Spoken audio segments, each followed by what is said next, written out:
आओ, आज करेंगे सेतु बंधासन। सीधा लेटना, सीधा लेट करके ऐसे, और दोनों पैरों को ऊपर उठाना, कंधे को और सिर को जमीन पर ही रखना और अपने बदन को पूरा ऊपर उठाने का प्रयास करना। ऊपर बदन पूरा उठ गया है। आज हम सारे प्राणायाम इसी आसन के अंदर करने का यत्न करेंगे। तो इसमें पहले ऊपर उठे, पेट को पूरा ऊपर उठाया, लंबे लंबे सांस लिए, तो भस्त्रिका प्राणायाम किया।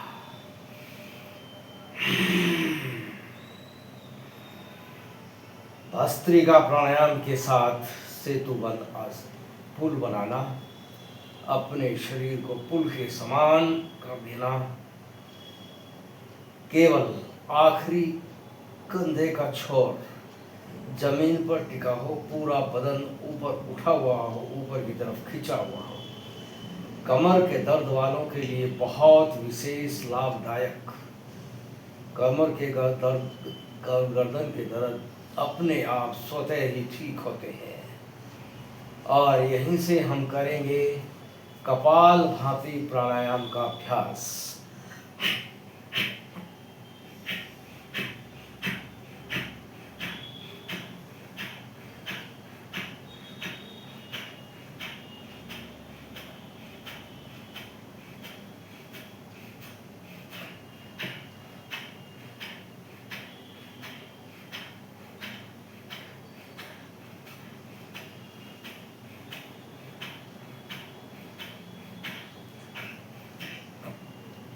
जिसको शुगर आदि परेशानी है वो कपाल भाती प्राणायाम से ठीक हो जाती है। पेट के तमाम रोग कपाल भाती प्राणायाम से मिटते हैं। दर्द आदि तमाम रोग मिटते हैं। मोटापा तो रहता नहीं।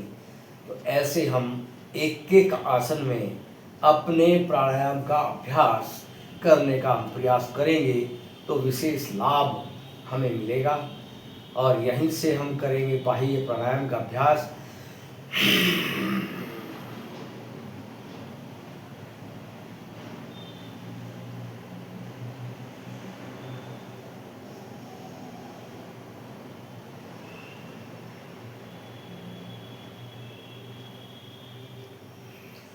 अब जिनको बाह्य प्राणायाम नहीं करना होता, जिनको कमजोरी होती है या कोई ऐसी पेट में दिक्कत है, बहुत ज़्यादा नहीं कर पाते, श्वास संबंधित परेशानी है, उनको अग्निसार क्रिया यहीं कर लेनी चाहिए।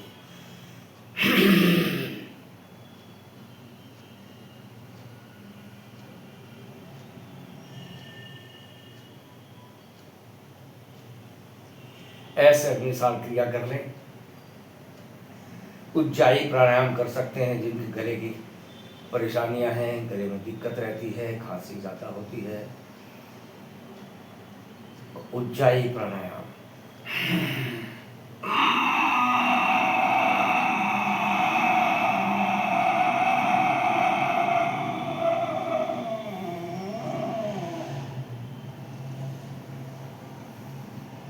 ऐसे कर ले और लाभ ले। अब जिनको कमर में दर्द है, उनकी अगर कमर का दर्द इस आसन से ठीक हो जाता है और लंबे समय तक करने से हो सकता है तो क्यों ना करें। एक एक आसन से हमारे रोग मिटते हैं। पहले हमें अपने रोग मिटाने चाहिए।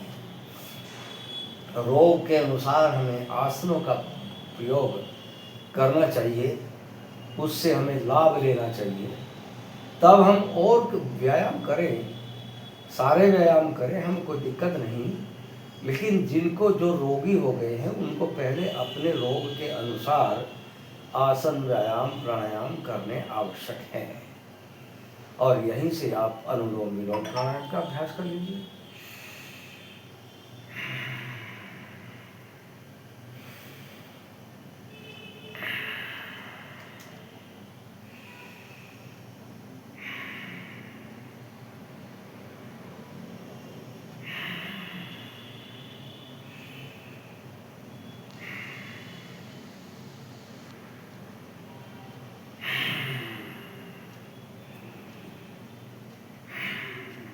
और यहीं से हम भ्रामरी प्राणायाम का भी अभ्यास कर सकते हैं।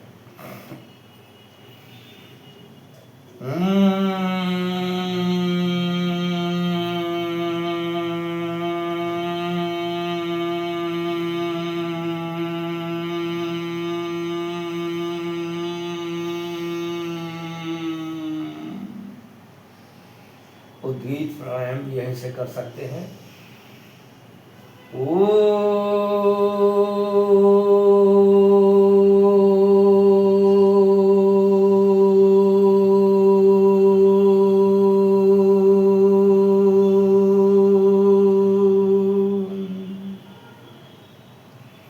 ऐसे हम अपने अभ्यासों को अपने रोग के अनुसार आसन को चयन करके उसी आसन में, एक ही आसन में लंबे समय तक रुक करके अगर हम प्राणायाम करते हुए अभ्यास करते हैं तो विशेष रूप से हमें अपने रोग पर तुरंत कंट्रोल होना शुरू हो जाता है। किसी का 1 दिन बाद, 2 दिन बाद या 1 हफ्ते बाद तो असर तुरंत दिखाई देने लगता है। तो हमें ऐसे लंबे अभ्यासों को करना चाहिए। रोज करें, योग करें। परम पूज्य स्वामी जी महाराज रोज बताया करते हैं कि हमें आसनों का, प्राणायाम का अभ्यास अपनी शारीरिक क्षमता को ध्यान रखते हुए निश्चित रूप से करना चाहिए और हमें अपने रोगों को मिटाने के लिए संकल्पित होना ये नितांत आवश्यक है।